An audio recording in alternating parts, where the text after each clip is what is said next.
Untuk kali ini kita kedatangan temen lama gue juga lah.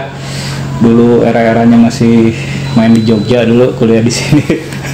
Nah ini ada Imam Seno Aji ya. Yeah. Ya, ini seorang apa boleh bilang musisi punk rock lah ya. Ya. Punk rock di Yogyakarta yang udah berkecimpung cukup lama lah di Jogja tuh. Dari mulai tahun berapa Mam? Kalau aktif sih mulai 95 mungkin. 95? Mulai mengerti apa itu musik punk dan harus mainkan seperti apa itu 95 ya. Dan itu dulu bandnya sama siapa dulu? Awal sih masih sama teman-teman SMP ya. Kemudian masuk SMA itu lebih serius karena di situ aku bertemu dengan teman-teman yang pindahan dari Jakarta. Ya. Yang dulunya referensi hanya sebatas yang bisa didapat di toko, seperti Rancid, Green Day atau apapun rilisan dari Epitaph Records dan apalah yang sini mungkin Pistol, The Clash yang itu. Yeah. Nah dari teman-teman dari Jakarta ini mereka membawa referensi pokoknya rilisan yang tidak masuk di Indonesia. Nah di Jogja sendiri untuk istilah impor CD atau kaset dari luar itu untuk anak-anak sini itu masih awam sekali. Masih awam kita ya. nggak ngerti. Kita masih tradisional, apa yang ada di toko itu yang kita dapat. Itu tahun-tahun 95-an ya? Itu 97, mulai 97. Nah aku 97, mungkin untuk teman-teman yang lain mungkin bisa lebih duluan ya. Nah kalau aku 97 itu yang dari sebelumnya paling ngerti cuma Green Day sama Rancid. Yeah. Kemudian ada temen bawain kaset waktu itu The Exploited yang album Punk Snow Dead. Oh. Nah, impor lagi kasetnya. Enggak, dia udah merekam dari CD. Jadi covernya udah fotokopian. Nah, itu mendengarkan itu tuh loh, ini musik seperti ini tidak pernah ada di toko yang seperti ini. Nah, ini punk yang seperti apa ini? Iya. Ini punk apa ini? Nah, kemudian di situ kan ada fotokopian cover ya, cuma hitam putih, tapi secara tampilan itu maksudnya fashion mereka ya, personil band itu, bu ini nggak seperti Green Day ini. Musiknya lebih liar ini. Nah, dan aku sendiri merasa wah ini nih cocok. Kayaknya aku arahnya ke sini nih. Nah itu berarti masih sama teman-teman SMA ya? Ya, masih sama teman-teman SMA. Bandnya apa dulu namanya? Awal bikin itu aku bikin The Babi namanya. Babi itu kami mengcover lagu dari Chaotic Discord, band hardcore punk dari Bristol. Musiknya waktu itu kalau di sana dibilang disorderly. Jadi hardcore punk yang memasukkan unsur noise. Kemudian liriknya lebih ke maki-maki aja. Jadi minimalis, maksudnya minimalis, skillnya minimalis. Pokoknya mendengarkan itu tuh cukup memotivasi kalau untuk itu. Maksudnya yang dulunya mungkin udah ngerti hard rock, heavy metal dan sebagainya. Kayaknya nggak mungkin lah nyampe ke situ. Nah ini ternyata skill ini cukup untuk bikin band. Ini cukup untuk bermusik ini minimalis. Ini cukup ini. Nah di situ aku bikin The Babi sama Nope. Nah aku bikin The Babi bebarengan dengan Dem 65 juga dibikin waktu itu. Itu akhir 97. Dem 65 udah dibikin tapi aku belum join waktu itu. Gitu, belum masuk ya? Ya, waktu itu Dem 65 dibikin Arek sama Adnan. Ya. Aku belum masuk. Itu scene punk sendiri di Jogja itu seperti apa pada saat itu? Belum ramai sekali ya. Belum ramai ya. Kalau untuk punk belum terlalu ramai, tapi antusiasnya sudah mulai terasa ya. Barengan sudah ada metal yang duluan udah jalan. Iya. Dan waktu itu memang kami ini nggak akur dengan metal, karena metal tuh nggak akur. Tahun-tahun segitu ya. Tahun-tahun segitu sama nggak lah akur. Di Jakarta juga sama seperti itu. Ya nggak akur. Apalagi waktu itu acara masih campur. Nah iya. Acara masih campur, jadi potensi konflik di acara itu tinggi sekali. Pasti. Ngalamin lah dulu. Cuma untuk akhir 90-an populasinya meningkat ya. Sangat banyak sekali itu. Aku merasakan banget itu udah ada anak-anak punk sendiri, ada skinhead juga mulai banyak, anak-anak hardcore juga ada mulai banyak juga. Udah mulai ada tongkrongan masing-masing juga ya pada saat itu ya. Di akhir 90-an juga itu kan di sini juga udah mulai tiap genre itu berani bikin acara sendiri. Ya, iya. Maksudnya kita udah nggak campur-campur lagi ini. Iya. Punk udah berani bikin acara sendiri yang isinya hanya band punk. Ya hardcore masih bisa lah masuk. Ya masih bisa. Tapi untuk metal di luar genre itu kayak udah. Ya metal kan mungkin di Jogja Brebek ya pada saat itu ya. Jogja Brebek. Terus di hardcore juga kan komunitas hardcore tuh sekitar tahun 2000. Ya mereka punya One Family, One Brotherhood ya. Iya, New Vision Brotherhood ya. Mereka punya itu. Itu awal-awal 2000-an sih itu. Nah kalau di punk sendiri kan komunitasnya banyak nih di sini. Nah iya kan. Hardcore kan bisa jadi satu tuh. Nah kalau di punk tuh kayak sepertinya akhirnya per komunitas tuh punya acara rutinan per tahun. Nah yang aku tahu kan di scene punk ya di Jogja itu kan ada Realino, ada Taring Padi ya. Ya itu pada saat itu generasi awal dari Taring Padi ya, dari Realino tuh band-bandnya apa aja tuh pada saat itu? Kalau dari Taring Padi jelas mereka punya Black Boots ya. Black Boots ya. Yang kalau dari Realino Good Boss kita ada Nagabara, Realino Resort, ada Dom 65, lalu ada bandnya Wiro tuh Arjo Squad ya. Kemudian ada Subversive, bandnya Oi dulu. Sebenarnya Black Boots itu menurutku band yang bagus banget waktu itu. Maksudnya secara musikal itu aku anggap band itu paling keren lah di Jogja. Aku akui. Sempat menyayangkan band itu rilis albumnya bagus banget. Tapi setelah itu band itu bubar. Bubar ya? Iya bubar. Sampai sekarang udah nggak aktif. Sayang banget. Iya kayaknya sekarang juga yang aktif mungkin bisa dibilang sedikit ya atau gimana dari Sinpang sendiri band-bandnya? Ini dari generasi ya. Dari generasi. Kalau dibilang sedikit nggak juga. Ini udah mulai aku memperhatikan sudah mulai banyak ya. Cuman tidak bisa disamakan dengan pergerakan anak-anak yang dulu.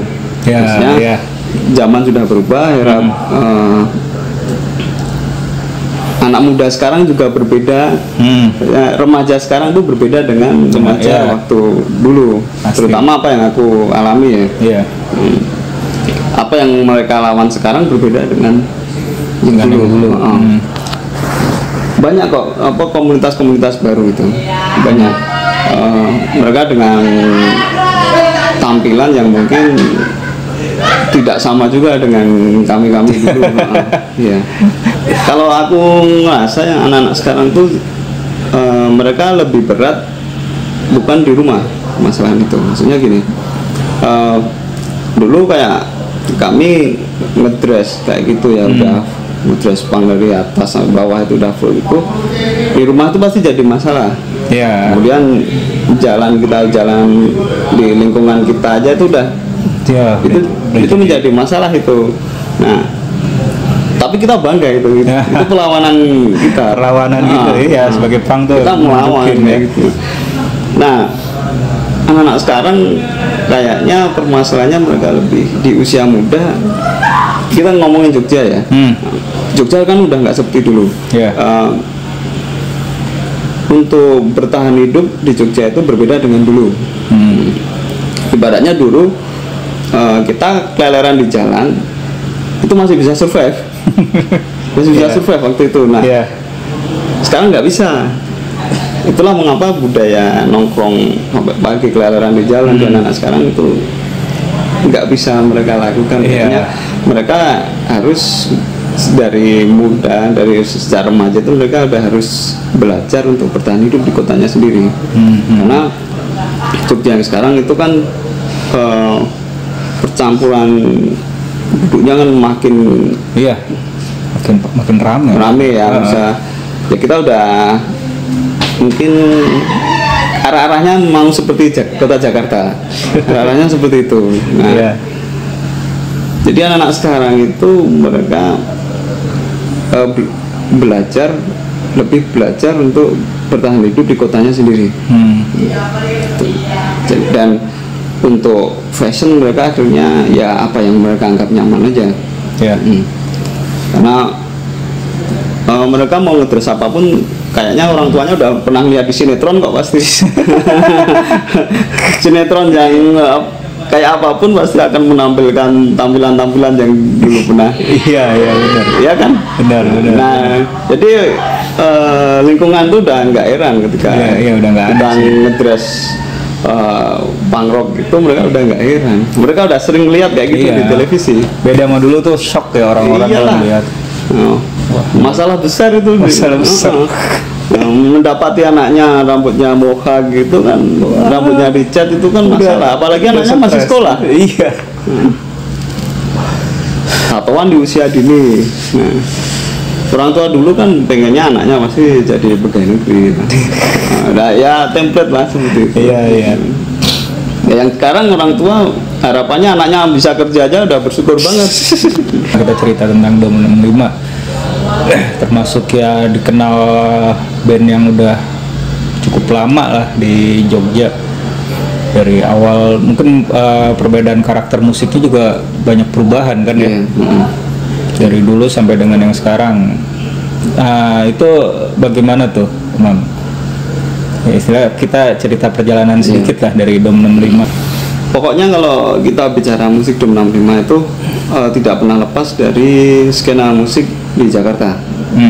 Karena kiblat kami waktu itu memang band-band Jakarta. Kita banyak mengagumi band-band dari Jakarta. Kita ngefans juga dengan band-band sana. Nah, saat pertama kita mendengarkan kompilasi Still Want Still Proud, yang pertama itu, itu kami sebagai band Jogja waktu itu sepakat bahwa kita harus bisa menyaingi ini. Dalam artian positif maksudnya. Kita harus enggak bikin musik ya seperti ini. Karena waktu itu menurut kami, wah ini luar biasa. Kompilasi ini setiap band tuh punya karakter masing-masing. Kami menyadari dari beberapa band di situ nggak ada yang sama. Nggak ada yang sama ya, walaupun mereka bergenre punk tapi nggak ada yang sama. Beda, ya? Nggak ada yang sama. Bahkan walaupun mereka rekaman di studio yang sama loh. Mereka rekaman di studio K waktu itu. Studio K. Rekaman di studio yang sama. Tapi sound mereka beda-beda. Karakter musik beda-beda. Kami sudah terbentuk lah ya kami itu. Kita harus bisa bermusik seperti mereka ini. Waktu itu terus terang kalau untuk referensi kita kalah total. Kita kalah dengan band-band ibu kota, kita kalah. Nah, aku di awal Dom 65 mungkin masih kita memainkan punk rock tapi ya masih dekat dengan hardcore ya, masih agak kencang lah gitu. Itu masih kalau secara musikal masih dekat lah dengan musik band-band Jakarta. Masih dekat. Kemudian di awal 2000 terutama 2001 setelah Oi Rock and Roll rilis tuh kita sempat main di Jakarta dengan formasi waktu itu masih vokalisnya Oi, Oi di System Reject. Nah itu antusias mereka bagus sekali waktu itu. Cuman begini tok menurutku nggak cukup. Kita harus bisa mengebrak kota yang dimana kita kagumi juga, maksudnya band-bandnya kita sukai. Nah, akhirnya koleksi kaset-kaset punk itu yang udah kami miliki kami simpan dulu. musiman dulu, kami kembali lagi ke ngejaman. Ngejaman. Saya kaset ngejaman. Kita balik lagi di situ. Karena rasa haus akan referensi itu tinggi banget waktu itu. Nah, sedangkan apa yang teman-teman punya itu waktu itu belum bisa memenuhi itu loh. Misal aku udah seneng band ini ya, seperti Chaotic Discord, waktu itu aku suka banget. Ini pasti ada album lainnya selain ini. Nah, tapi kan nggak ngerti album lainnya apa. Kita sumber informasinya tidak ada. Album lainnya apa? Nah, akhirnya tidak terpenuhi. Oke, ini kita simpan aja dulu. Dan balik lagi ke ngejaman. Ngejaman. Kita kembali mendengarkan hard rock dan heavy metal. Jadi aku yang dulunya nggak suka AC/DC, aku jadi suka AC/DC karena memang aku nggak bakal bisa memainkan riff yang dimainkan Angus Young itu nggak bakal bisa. Cuman ada beberapa part lagu itu yang ritme gitarnya bisa aku ambil. Nah, terus ya bikin formula sendiri di kepala. Misalnya ini AC/DC ini kalau nggak ada solo gitar nih ya punk juga sebenarnya. Jadi kita mengira-ngira sendiri, mengada-ada kita. Kemudian kayak kalau aku dan Nanan selalu berbeda secara referensi. Secara kesukaan band itu selalu berbeda. Misal untuk heavy metal, Nanan ke Iron Maiden, aku pasti Judas Priest. Seperti itu. Dan untuk setiap band itu selalu kayak gitu. Tapi waktu itu bisa kami lebur. Yang perbedaan itu bisa dilebur. Jadi pondasi kami berubah ke hard rock. Mulai mendengarkan Slade, band-band glam rock, kemudian Status Quo. Nah, Status Quo ini gini. Musiknya tuh ya cuma seperti itu. Cuman waktu itu kan kami pernah mendengarkan Cock Sparrer album pertama. Nah, itu ada riff-riff yang sama persis. Cuman untuk nyari album Cock Sparrer yang lainnya nggak bisa kan. Nah, jadi Status Quo itu kuanggap ini album lainnya dari Cock Sparrer. Seperti mengada-ada gitu. Ya udah. Jadi yang masuk di sini itu bukan Cock Sparrer-nya tapi Status Quo misalnya seperti itu. Dan itu terjadi terus seperti itu tanpa sadar. Itu berpengaruh di cara pembuatan kami lagu. Cara membuat lagu itu akhirnya tanpa sadar di situ jadi terbentuk karakter buat Dom 65 sendiri ya. Iya betul. Di 2001 kami merekam single Fortuna sama Never Rush itu adalah eksperimen pertama kami. Maksudnya yang dulunya malu untuk menggunakan referensi yang kami dapat di ngejaman, kami mulai berani waktu itu. Coba yuk kita rekam, ini kan single nih, mumpung single bukan album, kita coba. Sempet bikin kaget di sini juga, cuman belum bikin shock, masih kurang. Aku pikir kurang ini, kurang greget, masih kurang ini. Oke. Kemudian di situ karena Nan baru dekat dengan Mael Devo, mereka baru bener getol-getolnya progressive rock. Nah, Nan tiap pulang dari tempat Mael pasti bawa referensi yang aneh untuk maksudnya, ini seperti hard rock tapi kok musiknya rumit begini ya. Nah, ada yang bisa masuk di aku, ada yang enggak. Nah, aku nyari yang sisi-sisi yang aku bisa masuk. Nah, perkenalanku itu dari Ras. Ras kan masih hard rocknya kental banget ya, yang 70-an. Nah, itu masih oke lah. Cuma drumnya kok, komposisi drumnya kok kayak gini ya. Tapi nggak apa-apa lah, kita cobalah di studio. Nah, itu kan. Waktu itu drummernya masih Denda Omnivora. Nah, dia belum cukup mampu untuk memainkan bentuk-bentuk beat yang agak aneh itu belum bisa. Ya udahlah, kita tahan dulu. Kita masih pakai bentuk beat dari AC/DC, AC/DC ataupun dari Rostato waktu itu. Oke, nah rilis 2003 kami merilis EP mini album Secret Warehouse. Secret Warehouse ya. Nah, disitulah karakter Dom 65 yang sampai sekarang masih digunakan itu ya dari album itu. Iya. Kayak sih kalau aku denger ya, kalau aku pribadi sih ngedengernya ini Britishnya kental banget deh. Ya. Dari cara vokal, benar-benar kental banget gitu. Asik sih. British New Wave of Heavy Metal itu udah memang kita banyak terpengaruh di situ. Nah, waktu album itu rilis kemudian sampai Jakarta itu aku rasa cukup bikin shock ya. Maksudnya waktu akhirnya kami ada kesempatan main di Jakarta, pertanyaannya selalu sama dari teman-teman. Bagaimana bisa kalian bikin musik seperti ini? Dan jawabanku selalu sama, ini karena kalian bikin musik yang bikin kami tertantang. Kalau kami nggak seperti ini, kami nggak bakal jadi perhatian kalian. Dan ini dengan begini artinya di Jogja ada band street punk yang musiknya seperti ini, yang tidak seperti band-band dari kota kalian. Benar. Emang termasuk kalau menurut aku jarang sih ya karakter musik seperti Dom 65 tuh.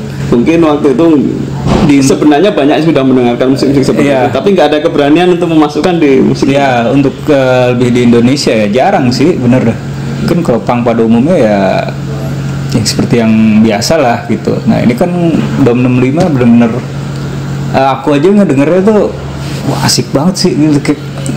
Apa ya, beda benar-benar sesuatu yang beda banget.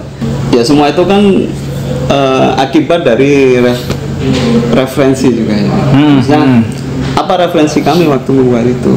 Sebenarnya rahasianya tuh di situ Pak sebenarnya. Ketika orang bertanya bagaimana kalian bisa membuat musik seperti ini, kalian yang notabene memainkan musik punk rock, kenapa bisa memainkan musik yang kok rasa hard rocknya itu kalau di barat ya sebenarnya musik seperti kami ini sudah banyak di sana. Biasanya sebutannya street rock. Jadi band hard rock yang rasa-rasanya tuh agak lebih ngepang. Mereka kalau masuk di punk rock kok terlalu hard rock, tapi kalau masuk di hard rock ini terlalu ngepang musiknya. Jadi musiknya tanggung. Ada middle lah dia ya, tengah-tengah ya. Tengah-tengah.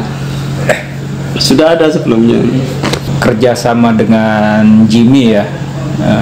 Dom 65 kan pernah kerjasama dengan Jimmy Mahardika. Itu kayaknya sih udah pernah ya sebelumnya ya. Ya, waktu 2001 mereka Oi Rock and Roll itu yang masih era Oi. Itu yang garap itu Jimmy Mahardika. Ya dia produser, merangkap engineer. Ya semua dia yang bikin itu.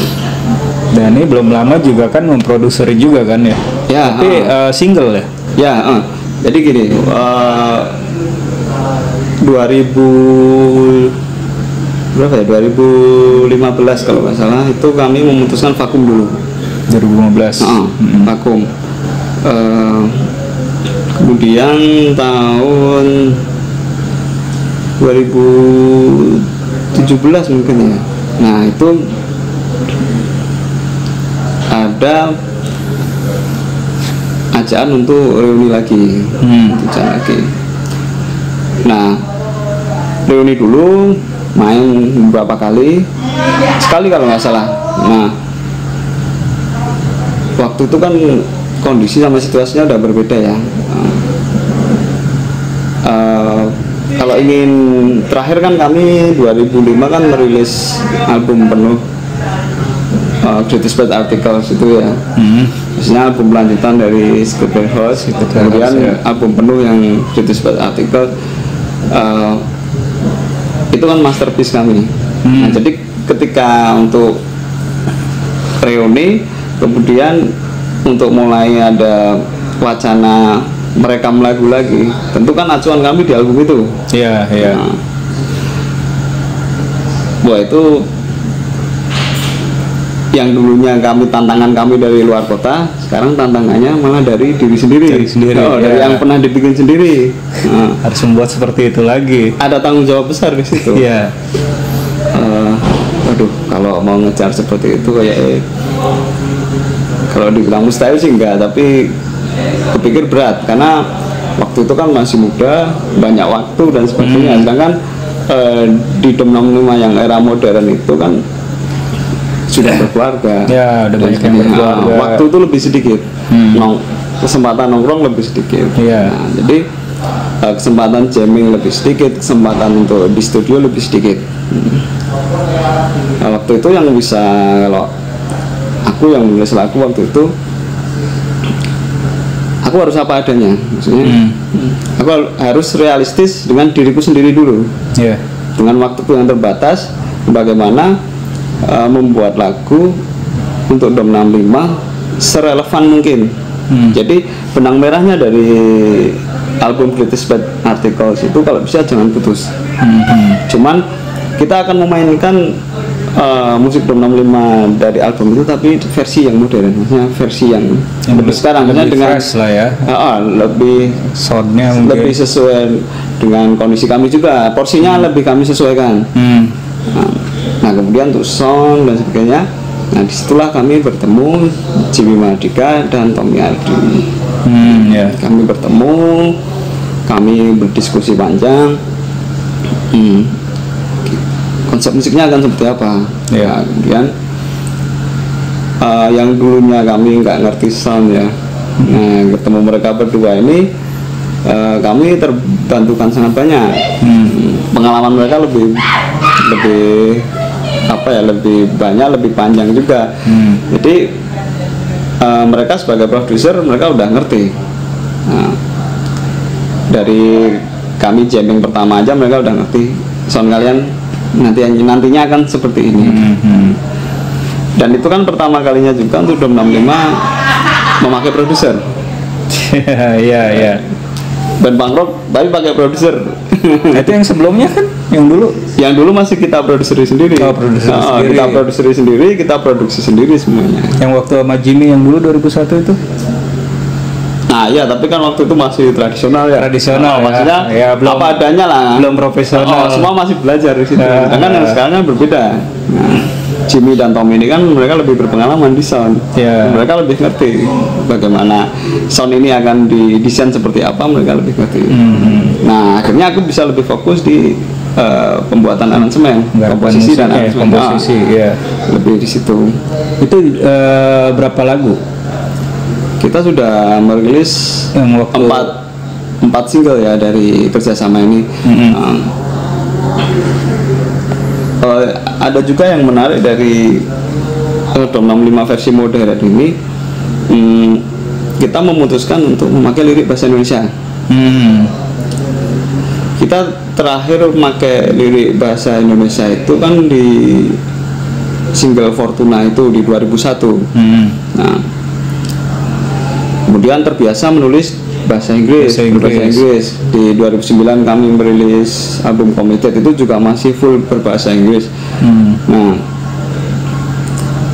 waktu itu kita putuskan kita akan memakai lirik bahasa Indonesia. Nah, itu belajar lagi ternyata.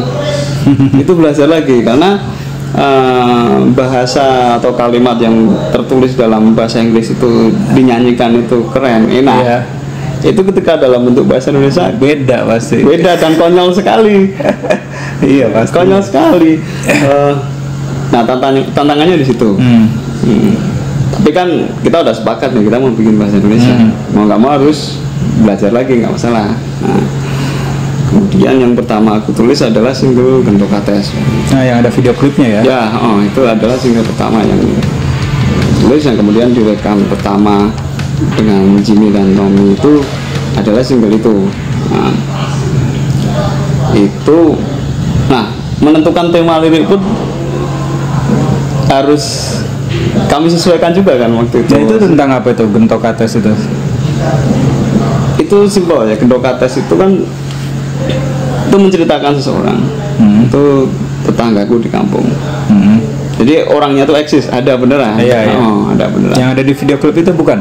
dari terakhirannya itu, yang terakhirannya iya. Itu si Gendokates itu orangnya. Nah sempat ada orang yang berpikir ini lagu fiksi lah, maksudnya karakternya ini fiksi, ini ada beneran, ada beneran. Nah pelaku menulis tentang seseorang itu kupikir sudah banyak ya. Iya. Nah, tapi oke lah, Dem65 kan punya gaya penulisan tersendiri. Kita punya gaya lah untuk gaya tulisannya itu kan sudah ada. Nah tinggal bagaimana aku menceritakan si Gendokates ini dengan cara Dem65. Nah, disitulah aku mulai menulis liriknya, menyanyikan ya awalnya yang masih aneh gitulah, belum biasa kagok, tapi lama-lama enak juga. Setelah beberapa kali revisi enak juga. Ya itu kan judul Gendokates ya, bahasa Jawa, tapi liriknya bahasa Indonesia kan? Nah itu kenapa nggak dipakai bahasa Jawa? Gini, karena tokoh tersebut namanya memang Gendokates. Itu nama panggilan kan? Nama panggilan. Iya.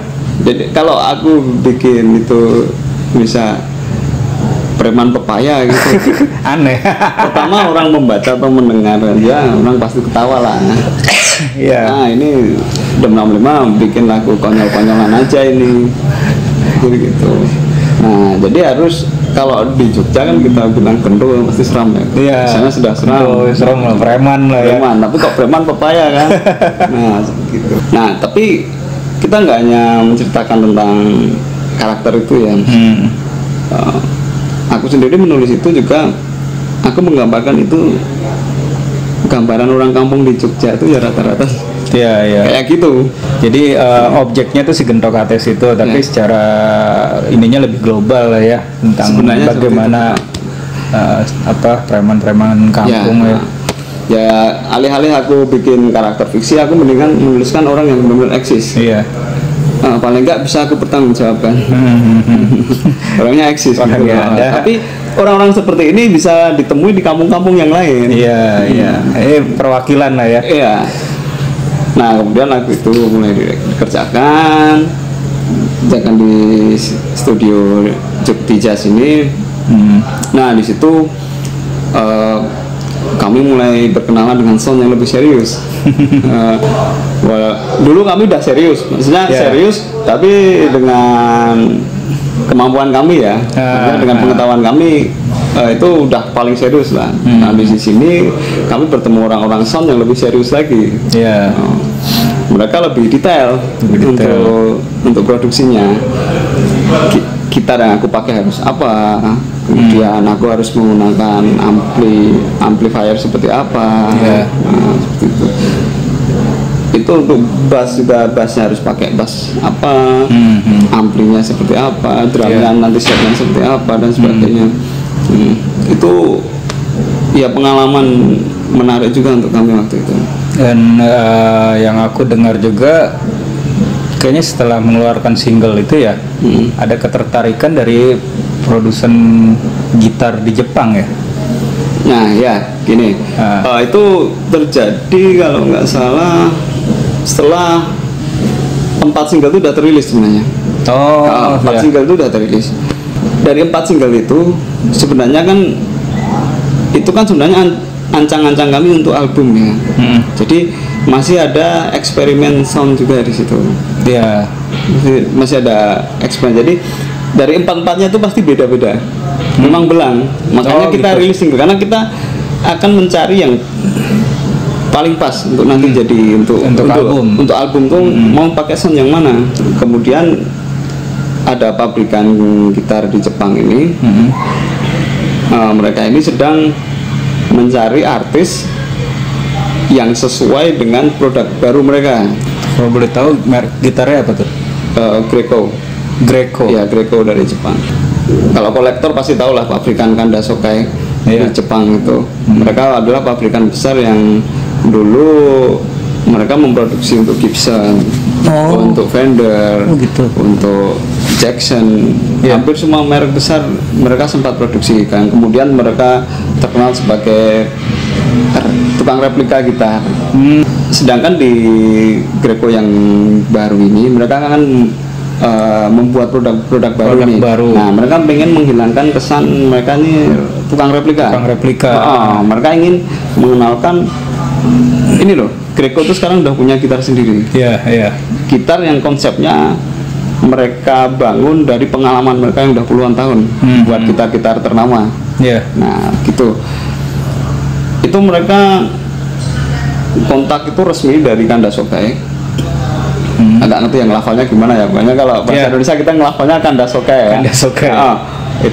Itu pabriknya ya? Iya, ada email resmi masuk ke email Drum 65 to the point. Oh gitu. Kami suka sound kalian. Kalian mau nggak kami kasih gitar? Mantap. Langsung seperti itu. Biasa itu. Nah, aku waktu baca email itu serius nih. Terus aku nanya dulu temen yang terbiasa bisnis sama orang Jepang. Ini aku dapat email seperti ini nih resmi. Beneran nggak ya? Terus dia bilang orang Jepang tuh nggak suka basa-basi. Mereka kalau ingin sesuatu apa yang mereka inginkan ya udah disampaikan. Mereka nggak berbasa-basi. Tapi aku masih berpikir ini dikasih, aku nanti udah bilang iya, palingan cuma dikasih voucher belanja. Ada kan kayak gitu toko bilangnya ngasih waktu kita udah mau, tahunya cuma voucher belanja. Itu kan merek besar. Sedangkan kami sadar diri Drum 65 ini di Indonesia tidak se-mainstream itu. Kok bisa masuk radar mereka? Pertanyaan besar itu. Alah, aku nggak terlalu serius waktu itu. Udahlah, aku iyain aja. Ya maulah, bilang gitu. Masa nggak mau tau, mau dikasih. Terus mereka langsung minta janji temu untuk meeting. Meeting, mereka datang ke Indonesia? Enggak, meeting meeting online via Zoom. Oke, itu ngontak ibaratnya awal minggu, akhir pekan tuh kita udah meeting. Cepet ya. Meeting. Nah, aku masih ragu itu. Maksudnya ragu tuh meeting kalau paling cuma ditawarin tok. Ya maksudnya mereka cuma mau promosi aja. Tetap masih berpikiran pesimis ya. Mereka cuma mau promosi aja. Oke, kita meeting. Mereka ini nih ngasih lihat nih produk baru mereka nih. Nih kita udah ini kalau mereka jelasin speknya kayak gini. Aku nggak terlalu gubris waktu itu. Nah, tapi kan aku sendiri kan udah kenal banget sama Greco ini, maksudnya di kolektor alat-alat di Indonesia ini banyak yang punya dan harganya tidak murah. Harganya lumayan ya. Jadi kebetulan di website mereka itu mereka punya katalog tuh yang discontinue itu mahal-mahal kan. Nah, aku sempat minta yang itu, udahlah nggak usah nggak usah ngomongin gitarmu yang baru, kalian ke gudang aja. Aku kasih lihat gitar yang lain. Nggak bisa, katanya nggak bisa. Nggak, pokoknya kami ingin kamu pakai ini. Wah, di situ aku udah mulai pakai ini. Terus maksudnya apa ini? Nah, di situ mereka mulai bercerita. Mereka ini random. Mereka berselancar via YouTube. Di band-band Indonesia random nih mereka emang mencari band di Indonesia ya. Tujuannya? Iya, waktu itu memang mereka untuk Asia di Indonesia sedang nyari artis. Jadi mereka nggak lihat ini band ini mau band besar, atau band kecil atau band pemula. Mereka nggak lihat di situ. Mereka nggak ngelihat band ini udah rilis album atau belum. Dia hanya dari mendengarkan single Gentokates itu, mereka udah merasa ini sound yang paling sesuai dengan Greco yang sekarang, paling sesuai dengan produk baru mereka. Itu yang mereka sampaikan seperti itu. Nah kan kaget kami. Maksudnya aku sempat bertanya, kamu di Indonesia ini sudah kontak dengan siapa aja? Belum ada katanya. Belum ada katanya. Terus bagaimana bisa band sekecil kami masuk ke radar kalian? Kan pasti jadi pertanyaan. Dia bilang kami random aja. Pokoknya kami asal dari Indonesia, kami cari yang soundnya paling sesuai dengan produk kami. Wah, itu diantara, jadi ini udah benar-benar ribuan mungkin ya band Indonesia. Betul. Sekarang kalau nyari band Indonesia pasti kan yang paling atas kan band-band besar tau? Pasti kan yang keluar yang muncul kan band-band besar, band yang top 40 lah istilahnya. Misal mereka nulis punk rock Indonesia. Nah, punk rocknya mungkin ya band-band yang udah ya iyalah yang udah merajai konser-konser besar di sini. Mereka menyampaikan apresiasinya, mereka respect dengan soundnya. Nah, itu obrolannya mulai serius nih. Maksudnya aku yang awalnya ngira ini hanya sekedar promosi, aku mulai serius ini. Ternyata mereka ini mendengarkan baik-baik soundnya di situ. Benar-benar dipelajari namanya ya. Nah terus kelanjutannya seperti apa nih? Maksudnya di situ aku mulai deg-degan kok terus terang. Ini pabrikan besar loh soalnya. Ini merek besar nih. Terus ya mereka bilang, kamu mau nggak pakai produk kami? Ya mau, aku bilang. Dia tahu maksudnya aku yang selama ini cuma pakai gitar harga 600 ribuan loh, yang masih aku pakai ke studio sebelumnya. Aku ditawarin gitar baru dari Jepang. Itu kisaran harga berapa itu? $1.300. $1.300, hitung sendiri tuh $1.300.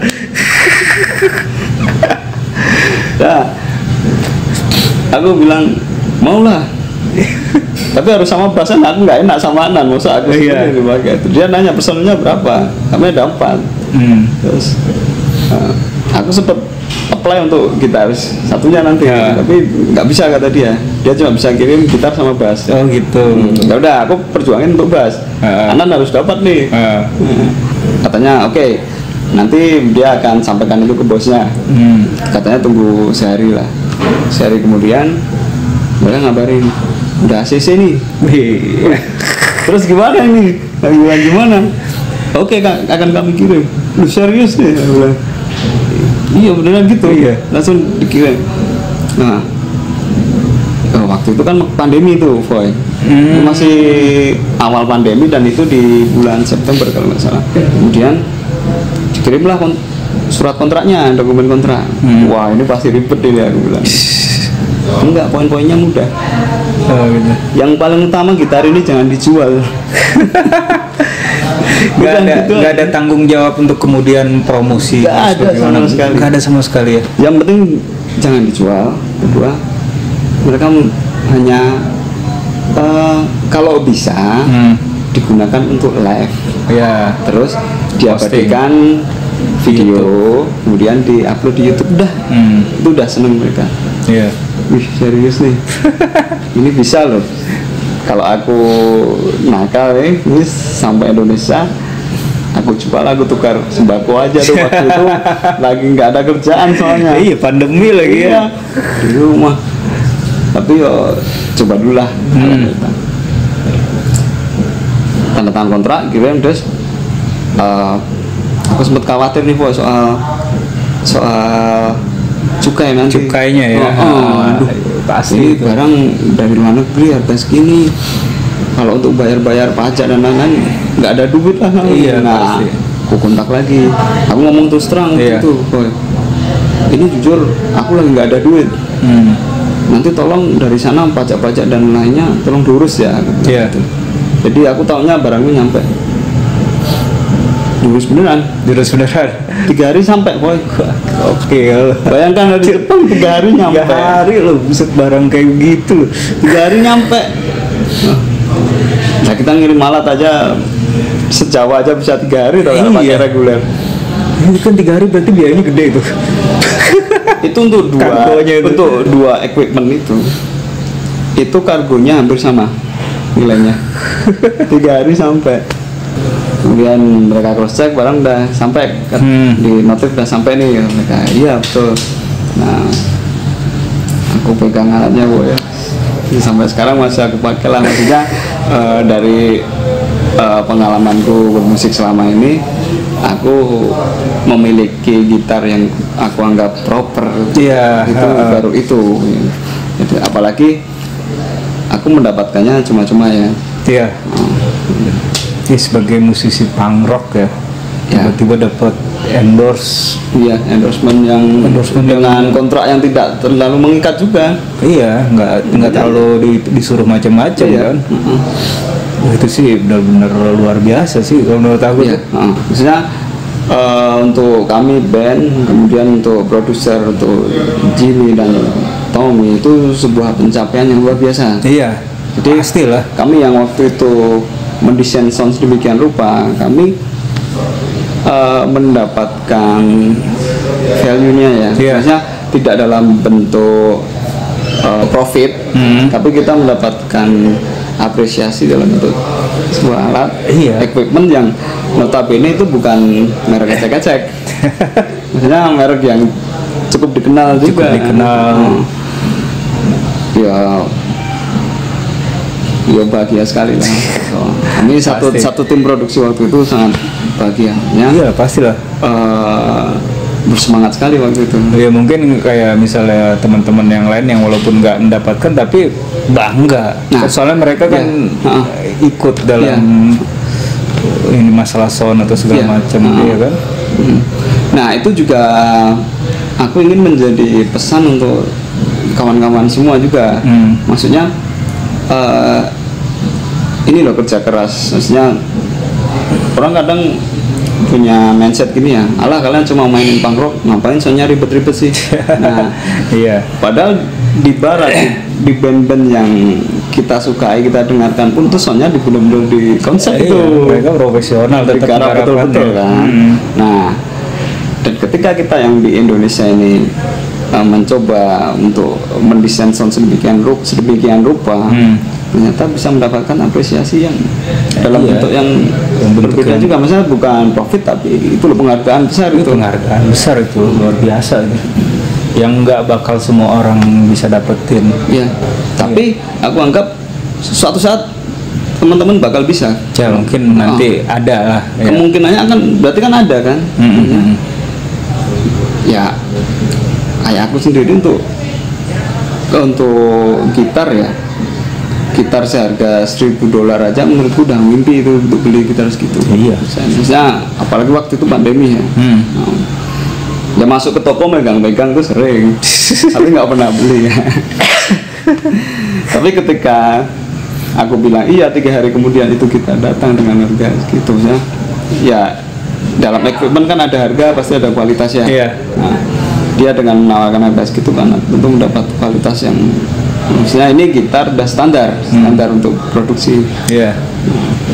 Dan itu dipakai di video klip ya? Paling enggak kami ingin berterima kasih lah. Berterima kasih kepada Anda Soga, kepada brand Greco ini. Untuk awalan kami bikin video klip menggunakan yang Gentok Ates itu? Bukan. Oh bukan. Nah itu masih gitar saya yang itu yang masih yang lama. 600 ribuan itu. Tapi yang mulai pakai yang Greco tuh yang itu yang single Saraf. Oh. Itu kita malah belum lihat itu. Itu kita udah mulai pakai itu. Udah mulai pakai itu dan udah dikirim ke mereka. Ya dan udah seneng banget. Satu hari ya setelah itu kan Greco ini sebenarnya ingin membawa kami ke Jepang. Wah. Nah itu ini menarik nih. Mereka ingin membawa kami ke Jepang, tapi kami kan tidak dikenal di sana. Nah, mereka mencari cara instan nih, gimana cara band ini bisa langsung dikenal walaupun cuma satu lagu aja lah. Nah, itu mereka request kami mengcover lagu Jepang. Ini jadi jepkor gitu. Nah, mengcover lagu Jepang. Nah, cuma yang mereka pilih itu lagu pop Jepang yang di Indonesia tuh populer sekali. Lagu apa tuh? Aku nggak bisa melafalkan judulnya. Nah, memang aku susah melafal. Oh, emang tapi bahasa Jepang. Pokoknya gitu. Kamu nih dengerin lagu itu, pasti udah ngerti. Maksudnya pasti kamu familiar dengan lagu itu. Ini lagu Jepang pop yang paling banyak di cover dari band, dari grup pop sampai grup metal pun banyak yang cover di sini. Nah, mereka inginnya seperti itu, tapi kan yo kami nggak bisa lah semudah itu. Apalagi ya kami kasih opsi ke mereka, nggak apa-apa kita cover lagu Jepang, cuman harus yang kami sukai juga lah. Karena yang kalian pilih itu sudah banyak mengcover dan itu band-band mainstream, kita nggak bisa seperti itu. jelasin panjang lebar kenapa nggak bisa. Mendingan kalau emang harus mengcover lagu Jepang, aku sama Anan waktu itu sepakat kita akan mengcover lagu dari anime. Karena musik-musik dari anime itu malah kadang keren-keren itu. Iya, keren-keren sih. Dan memang kami kebetulan suka animenya ya, suka komiknya, suka animenya. Tapi kayaknya mereka lebih berharap kami tetap mengcover lagu yang itu, yang pop itu. Jadi akhirnya kesepakatan itu entah kenapa setelah itu udah nggak berlanjut. Ya kami rasa nggak harus seperti itu juga lah. Iya sih. Ya mungkin suatu saat ada cara lain lah. Iya. Ada cara lain. Lagi pula itu kan hanya sekedar request dari mereka. Dan mereka kan nggak terlalu memaksakan juga. Dan kan? itu tidak ada di kontrak, kami harus mau memainkan lagu yang mereka pilih. Mereka pun menerima baik-baik kok di situ. Mereka bisa memaklumi alasannya.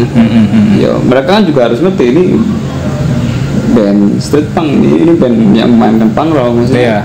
Bukan band yang dengan mudah ayo kamu over inilah. Itu yang harus mereka pahami dan maklumi kan. Dan entah mereka ya open mind juga, jadi mereka bisa menerima. Lagi pula waktu itu kan masih pandemi lagi masih parah-parahnya. Iya, susah juga mau ke sana. Jangankan ke luar negeri, ke luar kota aja susah. Iya, keluar kota aja susah. Iya.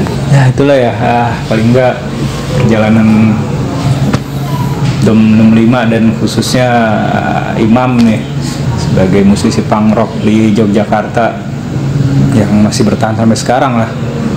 Eksis, selalu ada kontribusinya untuk musisi punk, untuk musik punk dengan membuat karakter yang mungkin yang lebih lebih berbeda dari musik-musik punk rock yang lain di Indonesia ya, terutama ya kita harus apresiasi lah. Ya mungkin udah cukup sih Mam ya perjalanan karir. belum cukup maksudnya ini masih berjalan. Iya sebenarnya enggak, maksudnya yang diceritakan inilah mungkin kedepannya kan kita belum tahu nih nanti seperti apa ya kan ya, kedepannya mungkin entah ada project-project apa lagi kita belum tahu. Ya berharap sih ya bisa selalu eksis terus ya pastinya. Ya dan juga mungkin untuk musik band-band punk di Jogja atau dan Indonesia untuk keseluruhannya ya bisa lebih menemukan karakter musik sendiri lah untuk bandnya. Iya, karena di era informasi yang sangat mudah seperti ini, potensi untuk membentuk sebuah karakter itu pastinya lebih mudah. Iya. Ya mungkin kalau untuk membentuk karakter, wah ini Dom 65 banget, tetap sih ada referensi dari band siapa, soalnya kan namanya riff gitar atau sound itu udah banyak lah. Masih sudah banyak. Untuk begini, jadi untuk membuat sesuatu yang baru itu banyak itu memang aku bilang ya mustahil ya. Susah. Karena musik tuh udah dihabiskan mungkin di awal 90-an tuh udah 90-an lah ya. Itu udah penghabisan itu. Itu artinya bukan berarti kita terus stop untuk bikin sesuatu yang unik ya. Maksudnya kita masih bisa kok bikin kita memainkan musik lama, misalnya musik klasik gitu dengan cara yang sekarang. Dengan cara yang modern. Kita main musik vintage, klasik, tapi kita mainkan dengan cara yang modern. Jadi nggak apa-apa, kita jujur aja kita masih mainin masih berkiblat di mana gitu. Yang penting cara mainnya jangan terus nyontoh apa adanya seperti itu kan. Pada dasarnya tiap musisi itu kan mereka punya karakter sendiri kok pasti. Kalau mereka mau menggali pasti punya karakter sendiri. Pasti. kayaknya cukup sekali Mam ya. Nah ya terima kasih banget Imam udah menyempatkan untuk ngobrol-ngobrol. Oke lah, kita cukupkan aja vlog kali ini. Jangan lupa like, subscribe seperti biasa, komen, tonton sampai habis. Pokoknya banyak cerita-cerita menarik sih yang bisa lo temuin di sini ya, dari perjalanan, terus pencapaian, bagaimana survive-nya seorang musisi punk di kota Jogja, ya bisa lo pelajarin lah mungkin, dan supaya jadi influence juga untuk kalian. Oke, sampai ketemu lagi di video selanjutnya. Peace out.